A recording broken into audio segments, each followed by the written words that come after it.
Welcome to the Leadership Drip, coffee and conversations for leaders leading the next generation. We're excited to welcome another incredible guest to our table, but before we do, could you do us a favor and hit the subscribe button? And while you're at it, go ahead and give us a 5-star review. That helps these conversations reach other great leaders. Pour yourself a cup of coffee and get ready to join us at the table for another great episode of the Leadership Drip. Hey everybody, welcome back to the Leadership Drip. Jeff, we have a very unique episode that we're recording today. One, because we have a returning guest, which is not something we've done often on the show. Two, we're actually recording this live. Well, not live, but it's in my office. We're all together. We are all alive recording. This is not in Zoom land. Like, they are here. They are in the house. They are with us. And I'm super pumped. And so we want to say welcome back to the Leadership Drip, Eli Bonilla Jr. How's it going, bud? Man, this is great to see actual faces in real life. Odd. And I'm so glad to be, I guess, a returning guest is very, that's what you said, it's rare? It's rare. Oh, wow. Yeah. Only for the elite. And in person. That's so, wow, there are layers to this. I don't know. The last in-person guest was Bruce Deal? You did a solo show with Bruce Deal, and we had Grayson Russell on the show. Love Grayson, yeah. But since then, it's been all pandemic, and it's been hard to get anybody in studio with us. We just so happened that Ellie was our chapel speaker today. That's right. Brought fire. So Go to university.edu/chapel. Is that how you find it? I don't know. Maybe. Sure. He's just throwing out random websites. Yeah, who knows what they're going to find with that? Is that he throw it out there? And he's maybe that's where it is. It's university.edu. You can find it there. Yeah. Then search chapel or something. Yeah, I was going to say, you can do that on Google, the University Chapel. You'll probably find it. Yeah, you'll probably find it. But it was good. It was a powerful message today. It was awesome and very timely. Very timely. Thank you. But since you've been on the show, I think I looked it up as episode 8. So we're on like 76, 77. Wow. Now. Yeah. Like we're real. Like we're for real on it. Wow. A lot's changed in your life though. So update us with where you are, what's going on. Wow. I guess my question would be, where was I? Was I living in Texas the last time? I think you were. Yeah. With your dad, I think you were. Yeah. I was working full time. My father. I've since transitioned. It was a good transition. Right. So no falling out. Yeah. Love my dad. Preached there on occasion, pretty regularly, as a matter of fact. But I'm currently getting my master's, full-time master's student at Southeastern Online, while working full-time at a ministry called One Hope, global ministry reaching the next gen, down in Fort Lauderdale. So I'm down in Fort Lauderdale, paradise, beaches, a lot of sand. So One Hope, you kind of talked a little bit about it today in chapel, but it's a really cool ministry. It's a really cool organization, right? So you threw out a little bit of metrics, which I thought were impressive. Also, One Hope offers for college students that are listening paid internships, and in some occasions fellowships, and hopefully those will be back in full. We have a fellowship going on. Good. And people from all over the place. So those are definitely, those rhythms are opening back up as well. So we have those opportunities. But and you guys do ministry with One Hope literally around the world. We're talking like literally around the world, almost every nation. Almost on every earth. nation. Yes. Yes, sir. Yeah, we're out there. One of the metrics I gave, we reached 135 million young people with God's word, with scripture engagement. That means measurable engagement, not just the handing of a Bible to somebody, but in a measurable way, a student was able to connect with scripture in a real way. Yeah. And there are various ways you measure that, country to country, but there is a actual intentional engagement with the scriptures, and the needle was moved in a direction, and that's how we counted. So 135 million That's is incredible. where we were at. Yeah, it's crazy. And you're also still rolling with another one of our favorite show guests, Pastor Sammy Rodriguez. Yes, I who's am. Just a fireball of a leader, man. He's incredible. Oh, man. Yes, I am. I'm running full speed ahead with him. Was just with him in Sacramento for our national board meeting up there at his conference at his church. And it's wild. It is wild how much he can do. I don't know if he mentioned this on the podcast that you had him, but he's a producer now. Yeah. He's running several movies that are down the pipeline, produced already a couple. And we were screen testing Rob on that episode. I totally want to audition for a movie. Yeah. He hasn't called me test yet. that episode. Like, I totally want, like, it's like a secret, like, I wish I could desire. I wish I could put in a good word with you. I'm barely at the point of being able to go on set to see it. Yeah. And so as I move through the ranks, I will remember you. Like, I will remember you kingdom, when I come into. You will be with me also with a script in hand. Pastor Sammy, I'm your guy. Like if you need like the you're moving up to the top of the list. Any I have anything any to say role about that has a dad bod feature in it. Hey, come on. Your guy. That should be like every Christian movie. So things are well, and you've also had a new baby since the last time you were on the show. Yeah, we take after our cultures. My wife being Arab, me being Latino, we were fruitful and we multiplied. And every time I jump on here, I have another kid to report, and I have a son now, and it's been great. Moving to 2 is so. In chapel this different. morning, you gave the full contextual ethnic name. Yeah. So for our audience, let's have the full name. Yeah, his name is Ezequiel Eliezer Rafat Bonilla. Yeah. I'm not even gonna try. I'm not even gonna try. The guy from Waukegan, Illinois, is not even gonna attempt it. Yeah, like a lot of that name's throwing. Yeah, I was gonna say that name's throwing a lot of curveballs all over the place, and so a lot of ethnic names. That one I'm not gonna even give an effort to. So yeah. Well, let's kind of jump into some content here, because I think you and I have been talking over the last couple of days. You've just kind of been on campus and around, and I think we're kind of hitting on a lot of the same sort of markers that Gen Z is being both identified as, but also the sort of the things that they're displaying in their generation when it comes to faith, when it comes to culture, and how those two kind of intersect and collide in so many ways. Right. And I think even your message today, as you talk about being built in Babylon, a lot of things that were done here on campus with the Exiles movement, and really kind of digging into that narrative of what it means to live out your faith in a culture that you were sort of taken captive into, right? And so so kind of talk to me, since the last time you were on the show, like what are some of those big things that you're seeing with Gen Z, with our culture, how they're engaging faith? You can share sort of the challenging ones or even some of the exciting ones, like the cool things that are happening too. So let's hit on some of those markers and kind of let me know what you're seeing.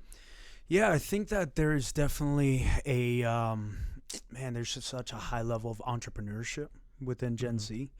One of the phrases that has surfaced is they are publishers and not consumers. And I think that's with the advent of social media. You have the opportunity now more than ever to create, right? Whether that's in one-line phrases on Twitter, TikTok videos, full-length movies that young people, teenagers that are producing on YouTube that are getting millions of hits. So there's some YouTube movies that are getting more hits than your Hollywood blockbuster.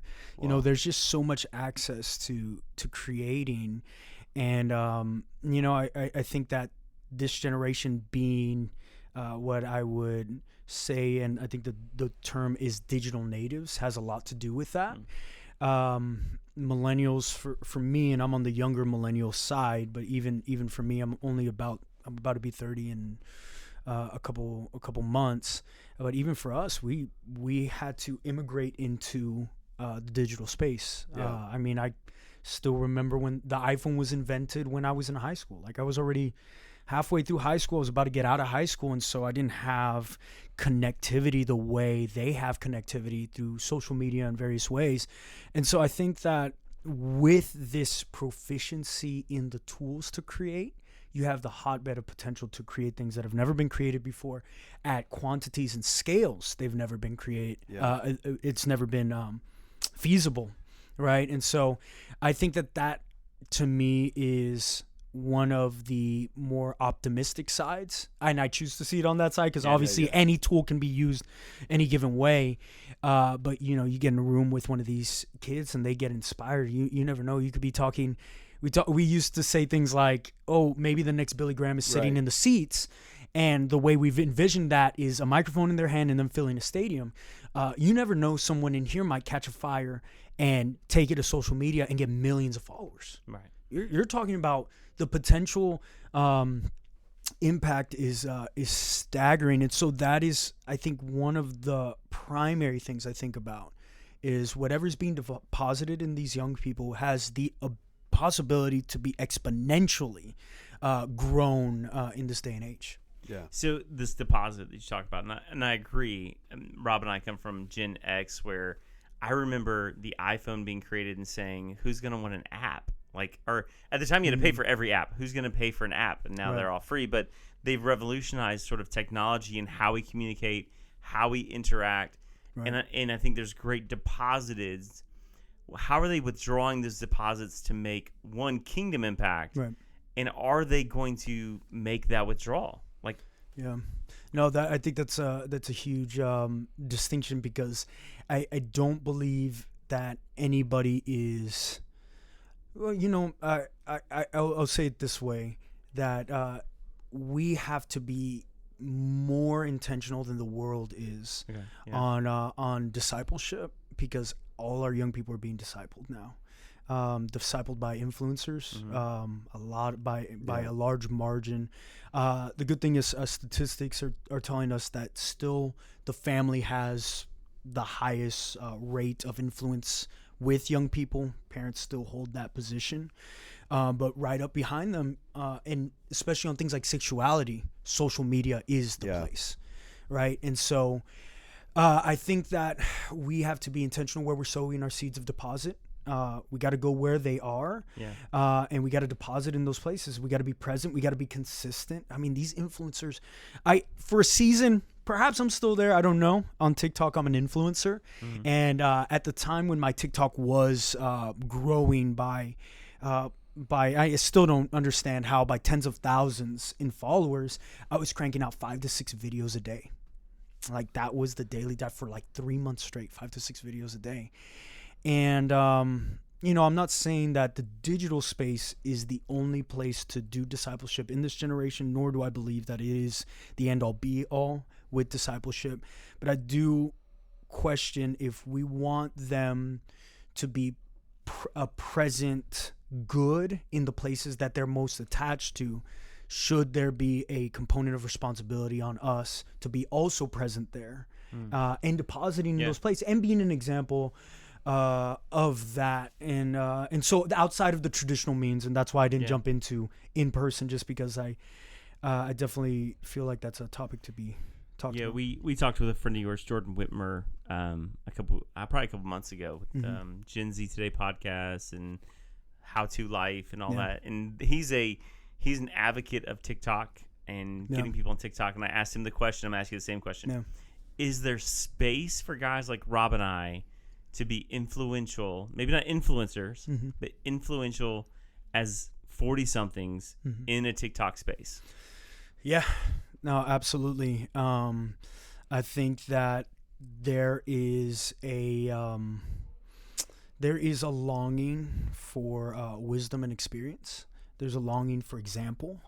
I think that there is a saturation of peers that they want to be like or emulate. But there is definitely a poverty on the side of people that have proven through a lifetime, or at least for a decade. I mean, these are very young people, right? A decade's more than half their life, right? For a 15-year-old, it's more than half their life, that have been faithful. And you see that. I mean, The Rock is not out of style, and he's one of the most followed people on TikTok. It translates. And I do think that there is space, especially for those that are lacking parental figures.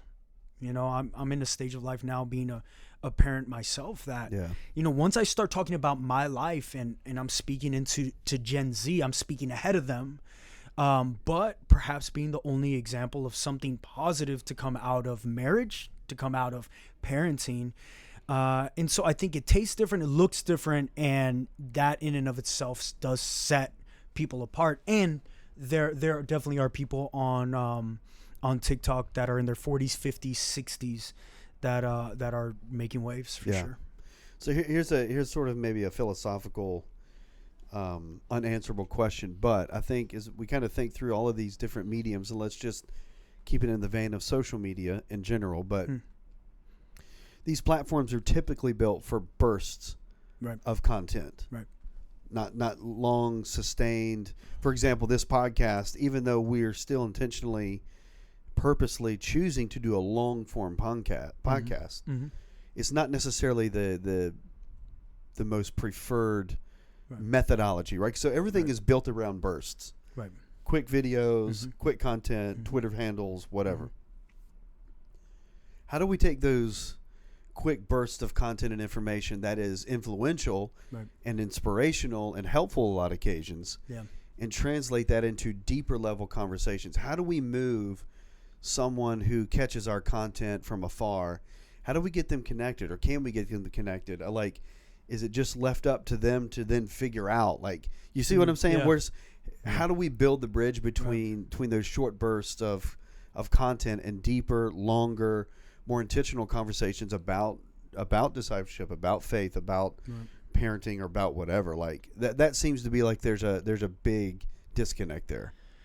Yeah, I think the greatest thing that we have on our side is the fact that we have systems and institutions that exist already. Yeah. Right? Like the church exists, leadership exists. Like if we're talking about reaching people for the gospel, right? So those things exist. On other ends, influencers are starting reverse. They don't have anything physical, tangible when they first start. Right. And as the need or the love of the fan base grows, then they start to make merch, and then they start to make meetups, and then they start creating businesses. We're almost invertedly, we're coming with something that is already established, something that's been here, real people, real numbers, and that whole thing. I just believe that if we are going to get online, we have to see it as the ends of two bridges, right? So my online presence and my physical presence, those are the, how can I bridge this place to this place, which is essentially what I believe that you're asking. So one, you got to know what you have, and that will inform what you give digitally. Yeah. Don't give them something that you cannot sustain yourself. Yeah. Right. There are so many different types of styles of being online. You're not a merch shop, right? Like, you're not going to be prank videos. Like, you're not, you might do creative things to engage with deep, meaningful conversations. But at the end of the day, you're not in an entertainment industry. And so it would be unwise to build a base that all they care about is just your entertainment. Right. So there's an institution, there's something deeper. So you allow the institution to inform where you want to get them to, which is advantageous for the church. Second thing is, I don't think that we are proficient enough with the digital tools we've been given. Yeah. Right. I agree. We were with Bobby of YouVersion not too long ago, and he's talking about the 500 million downloads of YouVersion now. Crazy, 500 million. But the stuff that they're doing on there. Bible plans that you can link to your bio, or challenges. That's one thing that is huge on TikTok, and I utilize a lot of TikTokers utilize, is monthly challenges. And so you'll see me, but you won't see me for just 30 seconds of engagement. I will inform you that this is a part of something bigger. And if you want more of this, there's a step beyond watching the content. Go to my bio, link in bio, things of that nature. And so if we look at social media like a big funnel, right? Like, where on the macro end, I think my highest viewed video is 1.9 million. Like, I look at that and I'm like, how does that translate into physical? I have to be willing to build in intentionality into that. So if it's viewed, if it does explode, that there are steps to guide people to a reading plan. And I mean, we went ahead. I'm a part of a team called Jesus Clubs, where we built out even a whole like a theology light course on YouTube. YouTube link, and what is the Trinity? What is baptism? What is this, from various creators? And so, in theory, those are some of the practical things. And like you said, right now, philosophically, we're wrestling with, okay, from that, what is the best practices? But that's a place to start. Yeah, that's good. It seems like there's an interesting tension in Gen Z and young adults in general, is this love for everything new in this search for everything ancient. Like they love sort of the antiquity of faith and the antiquity of other things. How do we, as the church, hold those two things in tension? Because we meet at a very mid-century sort of building. Our church does. It has this fake stained glass, not real stained glass, but it's like that plasticky stained glass, but it looks pretty. And so, I had a student approach me today, and he goes, "Oh, I saw pictures, and I love your building." They don't necessarily want that content, but they love the experience of sort of something ancient. How do we hold something that's so new and something so ancient in tension for this generation?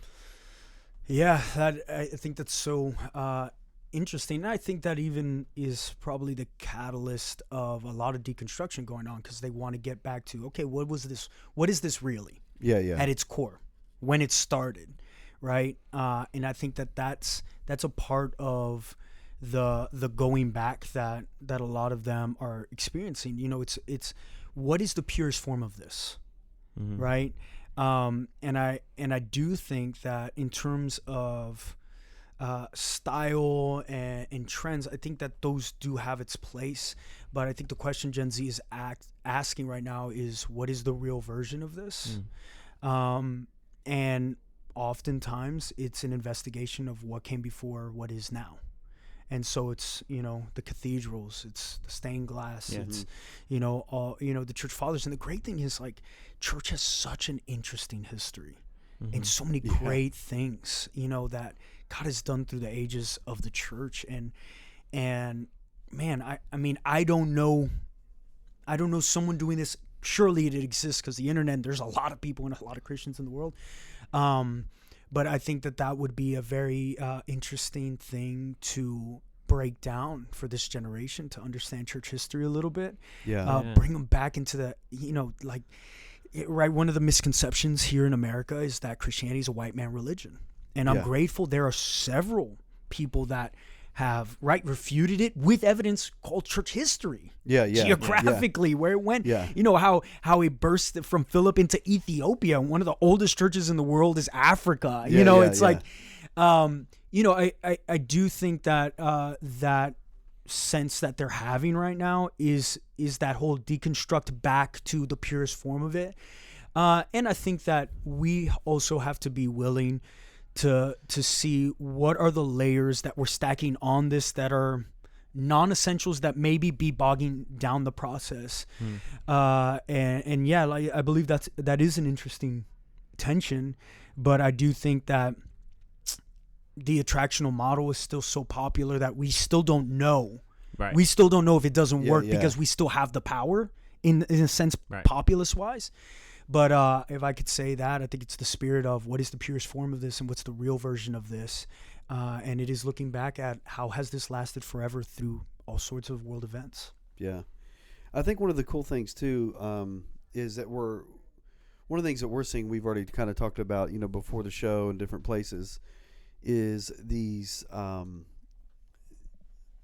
pop-up sort of remnant-based sort of revival-driven groups of young adults that are it's just manifesting itself in the most powerful and unique ways. We've seen it on our campus.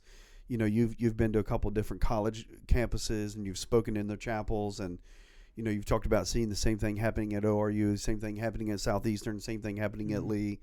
Like there's definitely something that God is stirring amongst us. And so from a spiritual address perspective, like, what is sort of the essence or the core, you think, of this uprising, this bubbling up of what God is doing across college campuses in America? Yeah, I mean, I do think that God's proving that He is going to move because He's going to move. Yeah. And I think I love that it's unconventional. I love that it's Gideon style. It's like, I'm not going to use the strength of the church to revive the world. I whittle it down.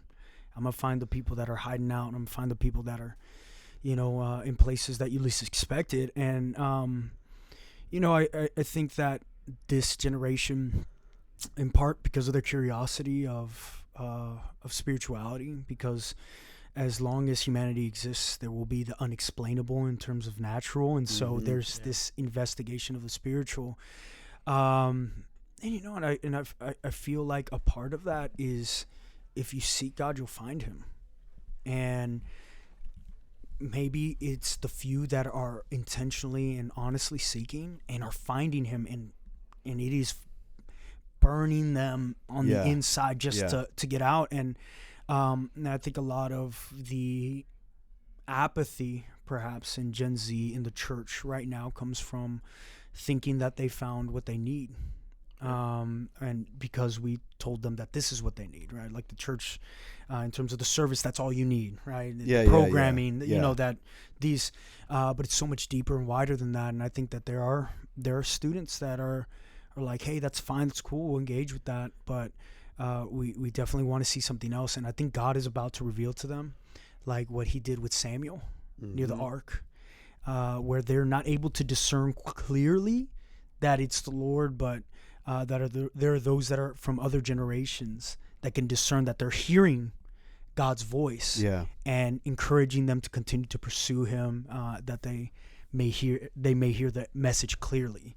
And so I think it's both. Rob, I don't know if you remember, we call her Aunt Beth Moore in the show, and she briefly, in a myriad of great things, said the theology of secrecy. That's what's done in secret is revealed publicly. And I just wonder if maybe what we're talking about, what we're landing on, is these kids who have been in the secret place, that have been seeking God in pockets all over the college campuses and high schools and youth groups. If God's beginning to pull back and reveal what they've been doing, like we're seeing this Exiles movement you're talking about. We're seeing some great things happen at other campuses across the country of not just spirit empowered students, but students of all areas of faith. Of the Christian faith, sort of these revivals taking place.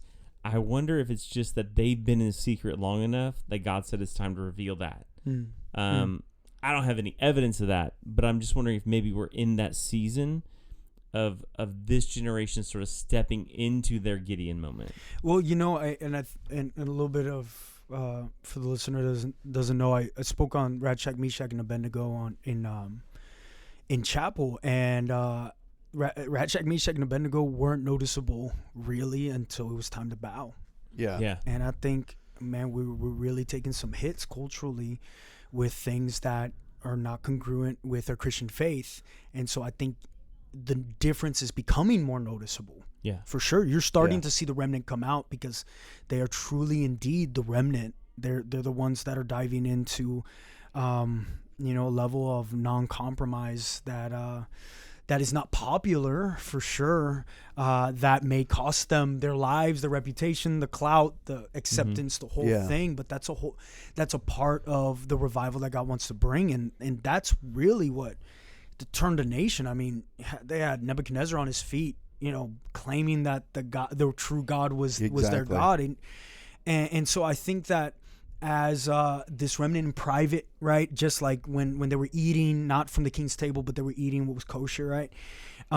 It will become more noticeable as culture continues to push back on biblical, morals. And I think a significant point that you made from that message today was they did not waste precious energy on fighting the labels that were given them, right? The names that they were given. Those were Babylonian names. It wasn't their real names. Right. So I think, as young believers begin to divert their eyes away from the labels, stop wasting their energy on whether they are this person or that label, or they fit into this camp or that category of whatever.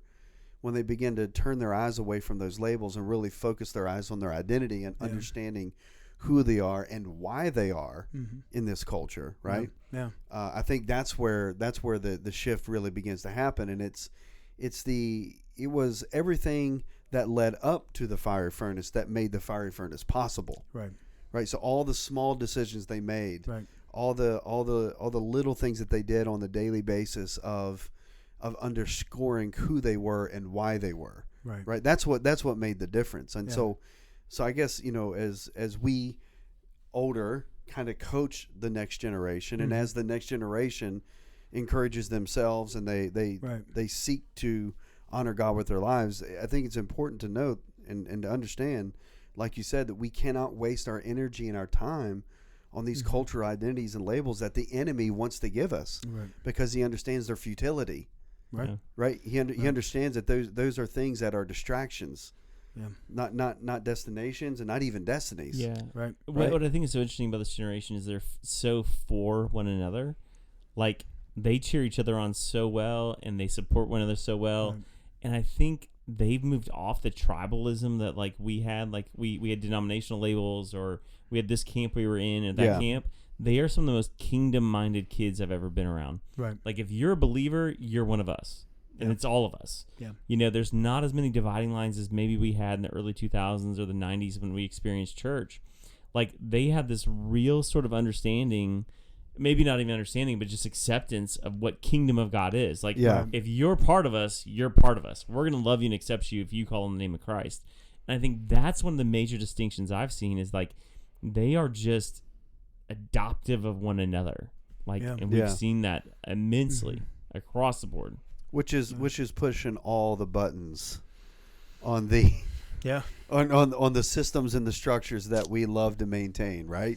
Right, yeah, and I think that that's it doesn't compute for a lot of people. Right. It's like, what is it that we get in trouble for majoring in the minors, minor in the majors, and I think that it has been so flipped on its head that we're like, well, what do you mean? Like, you don't care about like the institutional framework. And I think that's an oversimplification of what I think they honor. I do think that there is honor within this generation, and God will not bless a generation that doesn't honor. Yeah.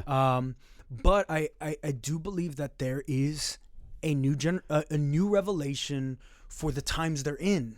Yeah. They need stuff we didn't need. Yeah. Yeah.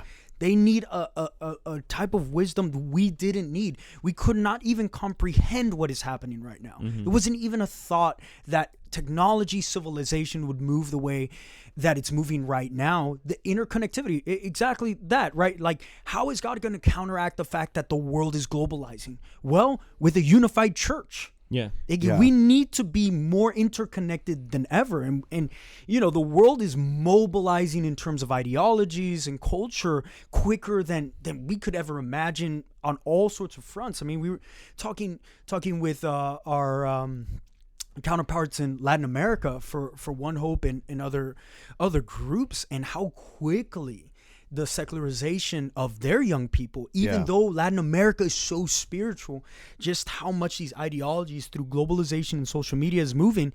And I think that, God's response to the revelation of this next generation is that unified oneness, right? That John 17 coming together. And it's evident, like you're saying, it's like, how is this so natural for them? And I just think it's a byproduct of the Spirit dropping something new.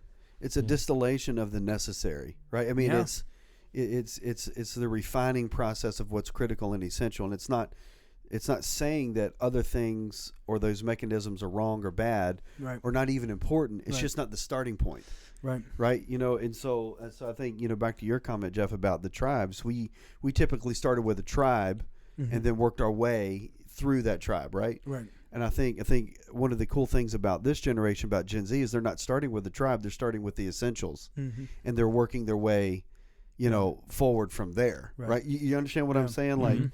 Like so they're asking hard questions, not about the traditions, which seem offensive, but they're asking hard questions about what's essential. Right. What do I need to survive, and how do I take this and do something with it? Because everything that they want to do needs to add something to their life, right? Otherwise, they typically are not interested. And I know that's very stereotypical, and I'm making a very broad stroke over Gen Z's culture. Yeah, it's a good stereotype to have, because millennials, we got that we were emo and we cried about everything.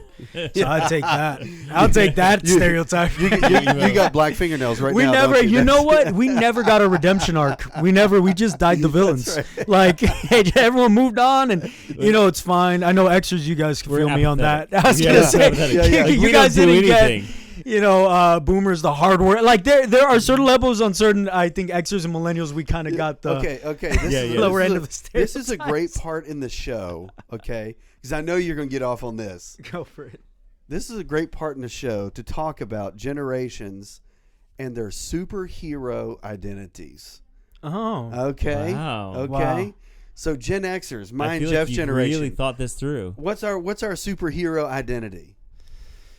You thinking like Batman? You thinking like Goku? Like who we rolling? Goku. Gen Xers, because you guys are like the generation that is there, but we forgot was there. So like Invisible Man. Oh, Now I'm totally getting. So in case you don't know, Ellie's like big into like superheroes and like anime and like he's into the thing. I am. He's into the things. Yeah, so I am. That's why I asked the question. I am into the things. I think that you guys are like Obi-Wan Kenobi. Yeah. Right. Like down with that. where you go from Revenge of the Sith into what is it? A New Hope. Yeah. And you kind of got that in between of we don't know what's going on. Where are they? And then on the other end, you got a little white in your beard, and you're showing up with the wisdom on TikTok. That's Jeff. There's quick no hiatus. White, there's no white in my beard, and I don't even color it. I just want to stay for the record. Like I'm proud. Gen X went into a You quick and Dr. hiatus. Khan will never gray. You and Dr. Khan will never gray. Okay. So we're Xers like Obi-Wan. No, and we're definitely Darth Vader. Millennials are Vaders. We will get our redemption arc is coming. It's taking a lot longer than I thought, because I thought we were going to solve that, especially because all the conferences were named like reaching the millennials or the millennial. Right. Simon Sinek was famous for the millennial question and all of that. We kind of never got to that point, and that's why I joke around. I was like, did we die the villain? Yeah. I think our redemption arc is coming, and then you have Gen Z is the Luke Skywalker, the New Hope. The New Hope. I'm gonna jump random because you know how I am without a script. One of the best Vader scenes in the entire Star Wars universe. Yeah. The end of Rogue One. Oh yes, the hallway scene. The hallway scene. Oh bro. yeah. Yes. I liked Vader. Yeah, and in that moment, I don't know if he was wreaking havoc. This might become a, I don't know, like a comics like podcast, but that there's an ending, and I don't want to spoil it because it is one of the greatest endings to any Star Wars property. But the end of The Mandalorian season 2, it has a mirror to that. So that's some homework for your listeners. All right, so those that are Mandalorian get to the. Are you a Mando? Do you watch? know. I am part. I have failed my generation. It is so I good. am not a Star Wars guy. It's so good. You don't need to watch Star Wars to watch that. Mandalorian is a standalone. It's its own thing. I've got some bus riding to do this week. Maybe I'll. It's fantastic. You got to start with season 1 though. Yeah, season 1 to see. Yeah. It's so good. So that's how I see it breaking down. I think that you're Gen X, y'all gonna help pull out the Anakin in us, and the chosen ones. I think we're gonna make a end of season return. Nice. So why do you get to be Luke Skywalker? Why the Gen Z? No. We're Gen Z. I'm Vader. Why Gen Z to get to be Luke Skywalker? I don't know. I was sitting at a conference and they were kind of given that title. That's and then interesting. that was the first time that I heard. I was like, oh, we're done with us. Like millennials. Like it was the first conference that I'm sitting over here looking like an Ewok. You know what I'm saying? Like I'm short, round, like, and fluffy. I thought we were still handling us. I was like, oh, we moved on, and I'm like, I can't be mad about it. I just hope that they get it right. yeah. I mean, I think you guys almost, I hate to say, aged out, but millennials hit like 40 a couple years ago. Yeah, and so it's like, hey, I think they should have it figured out by now. I think millennials are so much drama. We just had to. Hey, let's and we got old fast. And I was sitting in rooms. I'm like, hey guys, like as much as I want to continue with the next gen label, and I know I still hold on. I'm at the older end of the spectrum, and in my generation, I'm at the younger end. So when you say millennial, like people in their careers, they have teenagers now. Some of them, we've kind of moved on from that, and so I think. Us, the millennials, because we kind of got hit on both sides, we definitely have become the cultural translators between older generations and Gen Z, because we kind of get both sides, and that's where I'm saying, I'm like, man, Luke, you have the potential to be the chosen one, to restore order. So here's a question. Let's jump back in a little bit more serious context. And you've traveled to a lot of churches. You've been to a lot of conferences. Some of the biggest ones that we could name, Q Conference. I mean, you name it. Right. So you've seen a lot. You've connected with a lot of high level leaders. Yeah. The whole podcast is based on this question: why are young adults leaving the church, and how do we get them to stay? Right. So from your bird's eye view, from all the places you've been and what you've seen, I guess there's a lot of questions I could ask. One, like, what churches are doing it well, and maybe why? Like, is it more than just branding, or more than just the leaders' influence or whatever? Like, is it that? And maybe from your perspective and what you're seeing, what are some of those missing gaps that we need to focus on and work on with young adults?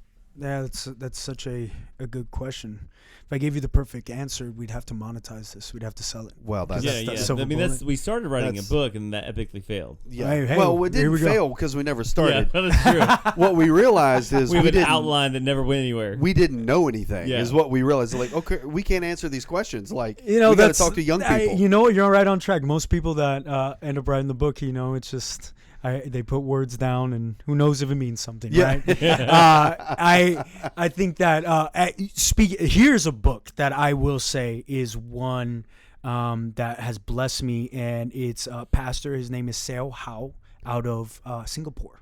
Okay. And the book is called Generations. And one of the takeaways, and their church, I think it's been around now over 20 years. Their average age has not changed from 27 years old. Interesting. And that's not because people have moved on. It's just people have a lot of kids. It stayed young. They've always attracted young people and keeping they kept their church young this whole time and growing, young and growing, right? Yeah. It's the two things. It's not just, kicking out old people and keep bringing the youth. It's young and growing. And one of the things that he mentioned, and I'm like, this one is probably the thing that we struggle with most, maybe subconsciously or maybe overtly, is the difference between replacement leadership and reinforcement leadership. And what they teach is that every 4 years they do a cycle where their young leaders, they graduate into leadership and they don't replace anyone. Space is created for them to reinforce what exists. And the next generation comes to reinforce what exists, that the generations serve one another.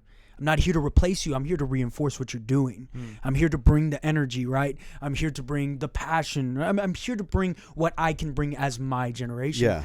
And I think that that's probably one of the biggest hurdles right now is we're trying to make vibrant youth and young adult ministries within the larger ministry. So we're essentially making a church within a church. Yeah. Yes. And so the fear from leadership is once you build that monster and it takes on a life of its own, a ministry within a ministry, of course there's going to be tension of, man, is there going to be a coup?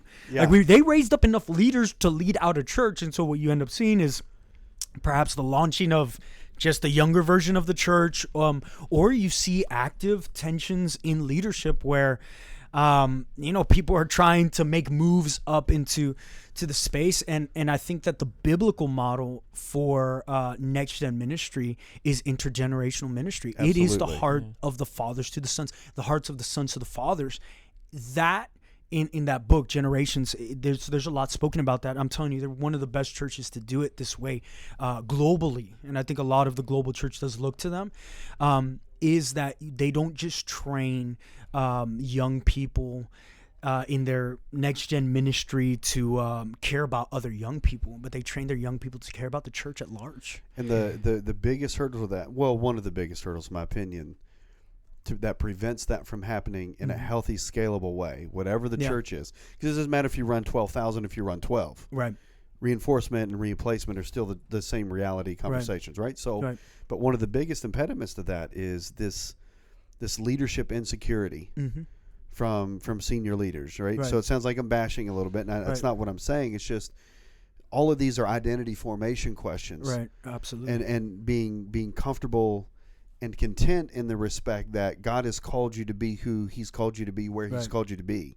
Yeah. And your confidence and your strength come from Him, right? It's this insecurity that, well, maybe they are a better preacher than I am. They're younger than I am. They're trendier than I am. They have more social media followers than I do. And so we get very insecure about our position, right? And it's hard to digest because I get it. It's just, but it was never our position in the first place. Right, and that's you know what I mean? The whole part of the scripture is my heart is for them. Yeah. Right. The hearts of the fathers for the sons. It's my heart is for them. Right. What is mine is theirs. Yes. What we build is for them. What we build is for them now. And I love that, like, you have that duality there, because at the same time, then the young people's heart is for the house.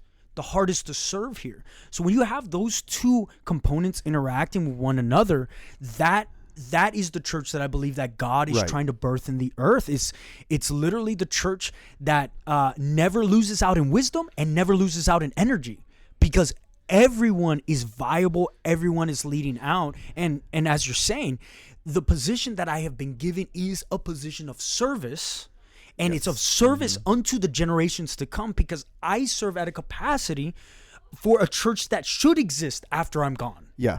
And that then becomes my investment. And so if a church has a heart of the fathers for the sons, their finances will show that, their time will show that, their pulpit would show that. It is the most basic, fundamental principle of reaping and sowing in Scripture.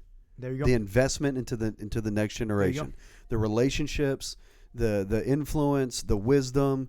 It's almost like, I know we're not like naming and claiming it things, but it's the more you give, the more you get.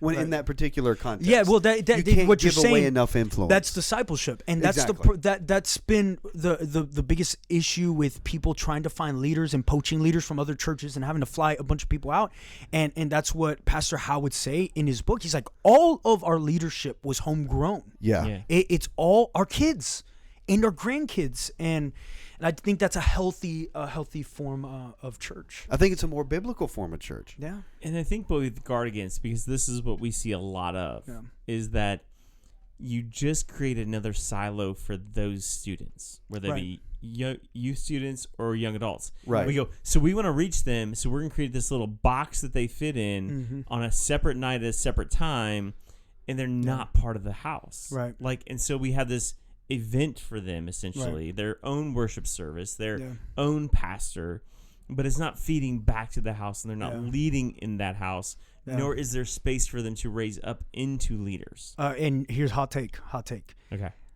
That's why young adult ministry exists in the first place, because we siloed a generation in their youth, and they never graduated from being in youth group, and so we had to make Youth Group Plus, called young adult ministry. And is college campus not Youth Group Plus in some ways? In ways, yeah. It's, you know what I'm saying? It's like, youth camp with homework. I just had this conversation. I just had this conversation like last week with another college pastor here in town. It's this can't be Youth Camp Plus. Right. Yeah. You know what I'm saying? Exactly. I mean, that's we were invited to something here in town last week for young adult ministries. And the person reaching out to me said, "Who's your young adult pastor?" We're a church plant. We have like 35 people. We're small. We're just starting. And I go, "We don't have one. We just have young adults in our church." Yeah. Because, we're in small groups. And we're gonna do things for them. But my belief is we're gonna platform them. We're gonna empower them, and we're gonna release them. Because at 44, working on 45, I know my window's short. That my hope is that if this church thing works out for us, there's somebody come up behind me to take it over. Because at 55, I should be done at the latest. And so what my hope is that we're making space for them in the church that's not separate from the house. Yeah, and it's, obviously I love young adult ministries. They're amazing, Right. Yeah, but of course. I think it was the church's response to, the psychological term they extended as adolescence that everyone's experiencing as well. And those are real things. We're not debunking 100%. but those are real things. But I think, if we're not careful, then we're going to have midlife ministry. Yeah. And that's going to be the 40 and 50-year-olds. And, and at that point, we've divided so much. You're trying to run. How many more, people can we hire on staff? Because now you didn't need a young adult pastor. Now there's a position that we had to create because of a system that we created, right? And so I do think that there are generation-specific ministry moments and things that we can invest in. But are we investing at the intersection of intergenerational ministry? Are we investing in those moments? You know, are we developing parents to have viable conversations with their teenagers in the living room? Are we giving them tools? Are we educating them in that way? Like, if they do have hearts for their sons and daughters, are we equipping them to be effective in their students' lives? Yeah. Like, how are we building that out instead of saying, hey, well, you know, we have a safe place for them to grow at their pace? I think taking those training wheels off and seeing what it can do, in a way, you know, and that to me is at a philosophical stage, because that is not the popular or the thing that is happening right now. But I've talked to several young adult pastors that are like, we don't have young adult events or services. We just have young adult small groups, so that people in the same stage of life can be in small groups. That's our community. We tell them, if you want to serve, if you want to get more involved in the church, that's what Sundays and Wednesdays are for. Yeah. And so I've seen that at a mega church level. And so, you know, maybe those conversations should start to be had as well. And I think we've had a couple different conversations on the show about the reframing of youth ministry in general. Yeah. Because it creates a pattern and a rhythm that's proving difficult. You know what I'm saying? Yeah. To translate. Right. So, I mean, it's an the interesting. Kinnaman and Matlock stuff, Faith for Exiles, is evidence enough of some things that we got to make some changes. When they're saying 10% of kids who grow up in church and youth ministry are the resilient disciples, like that should be the alarm bell that goes, hey, let's at least look at how we're doing this, how we're delivering it, and see if we can't do some things to help them be connected to the larger house of God, the larger body of Christ, the larger kingdom, than just the silo we call youth ministry. And that's a holistic critique on the whole of the church. Yes. Right? Because also it's like, okay, if we bring them to what the adults are doing, we're seeing drop-offs in the adult side and aging congregations. And so that's fair. It's like we don't have any time to lose. I have two kids. I have a 2.5-year-old right now, and the other day she was born. And as you were telling me, Rob, you got 21-year-old. Like, it moves so quick, and I just feel like now that responsibility, even as a parent for me, I'm thinking like in 16 years, what does the Church of America look like in 16 years when my daughter's an 18-year-old, and what is my responsibility as an active member in the body of Christ to that end? And so those questions are important. Those questions need to be tackled yesterday. And I do think that people are waking up to that, and I think those statistics are startling and should be. Yeah. So as a millennial then, who probably grew up in a youth ministry. Yeah, I did. Yeah. I was a youth pastor too for 4 years. I was too. Yeah. I was part of the problem, guys. We've all been. It's like war. We're a part of the problem. It's like, you know, like veterans. We all did our tour, you know. I'm a hypocrite. I apologize. So how do we respond? How do you respond to that, Eli? How do you see the church bringing in this generation into the larger fabric and not just putting them in their own space? What are some practical ideas? I think it's you have to look at how is your family ministry.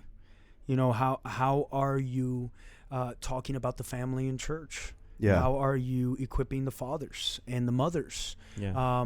You know, what tools are you developing for the families? I think from that will birth more holistic ministries. I think if we try to, you know, take one generation and try to mold it into what we're already doing, I don't think that would work. I think there would be a lot more harm than good, either for the sake of the one that you're removing from their context into another, or, you know, you're just blitzing one context and just saying, all right, we're just going to do a radical, I don't know, rock song because the youth are here, and then we got to do a slow hymn. Like, I don't think it's as simple as, all right, we'll split the service 50-50 when we have everyone in the room.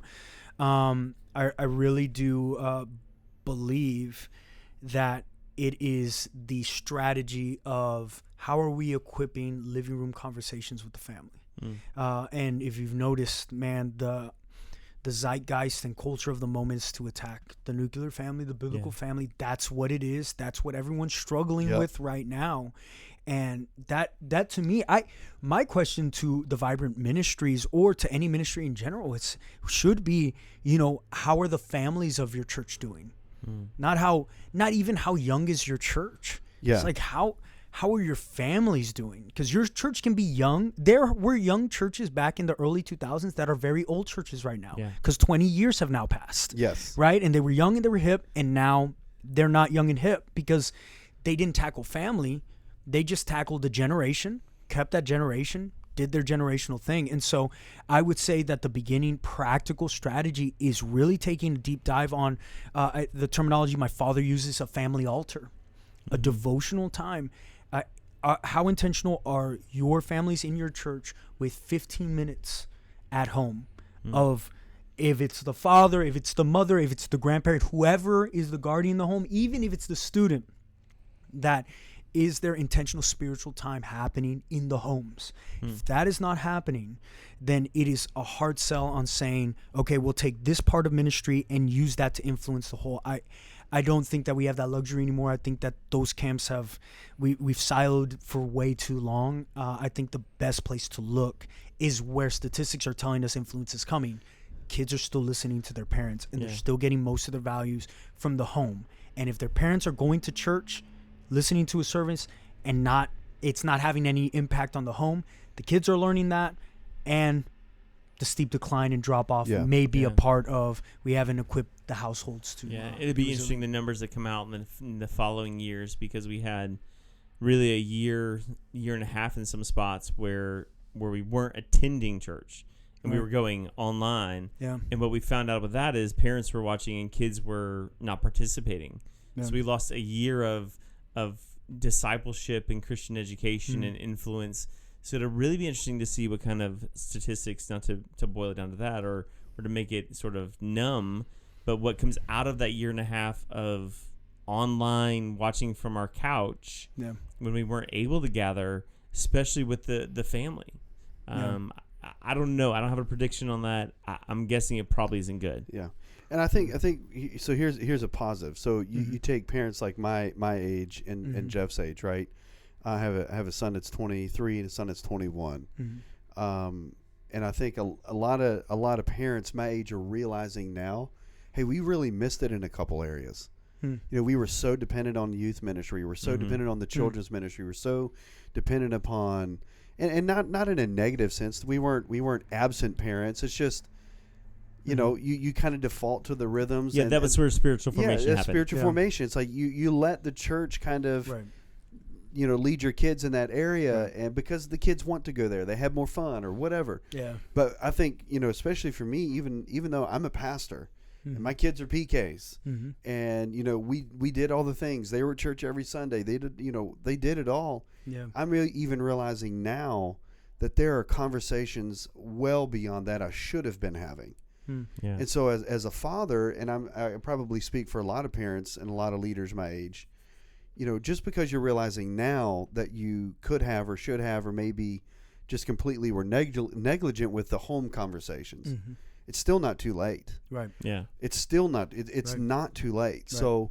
So I think instead of being overwhelmed with the reality of, oh crap, I didn't do a good job, or I depended too heavy on the church to do it for me, or whatever the things are, or maybe I didn't do it at all. Yeah. Instead of being overwhelmed by that, just start with a simple conversation somewhere. Yeah. Like it costs you nothing to encourage. It costs you nothing to invest. Yeah. Exactly. You know what I'm saying? So I think instead of looking at this big grand scheme of, oh man, I missed the first 21 years of my son's life of discipling them. Yeah. You can still do that now, right? Yeah. You know what I'm saying? 100%. So that's the beautiful part about it. That's the redemptive arc in this story too. When it comes to these kinds of conversations, it's never too late, because they're just as hungry for it now as they were then. I think John Tyson we had on the show recently said something similar. He wrote that book Intentional Father, which yes, rocked me. Yes, rocked me. Like in some regard, it was like, okay, here's how I failed. Yeah, here's what I need to do now. But he said to us, it's never too late to start, because your voice still has weight even when they're adults. Right. Yeah. It's different conversation. Yeah. But it's not too late. Yeah. And so I think that's a valuable thing, and it's something we've really not talked a whole lot about this fathering piece and this mothering piece. And I'm going to take it a step further, because I think that it has to happen. And one of the things that Rachel and I, my wife, we'd love to do is become sort of spiritual parents. because a lot of kids don't have godly parents. Right. And so the hospitality we show in inviting people to our couch and our table kind of helps. And listen, it doesn't replace it, but it may reinforce it, or it comes alongside a parent to say something and encourage spiritual things. So I think we need people to also consider being spiritual parents. Yeah. And mentoring, and a conversation we love to have, mentor and investing in students of all ages. Yeah. Yeah.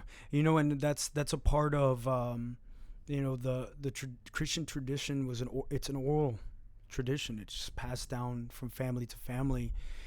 And you can only pass down orally what you have memorized. Yeah. And the work there's work, and I think that we're getting to a time where we're in that time. We've been in that time for a while, where it's not just take my word for it, or even take my opinion or my thoughts on it.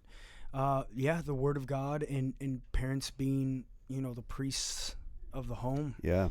People leading out and really speaking, like you said, spiritually. Because these young people, they are so hungry spiritually, and I think that the family, like, that will never go out of style. There will not be a greater strategy for the world than the institution of the family that God has already anointed. Yeah. And I think we need to lean into what God has given us.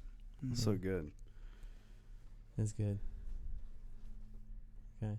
Well, we are, I don't know if we're out of time. We got time, but our listeners are probably out of time. Yeah. So we've already asked the question, but maybe you have a different answer. So we always ask the same question to our guests, and because it's here at the lovely Lee University. So tell us one lesson you learned from, I'll any of the three. So from Lee, you're going to ORU tomorrow, or from Southeastern, what you're doing online, that you learned that didn't take place in the classroom.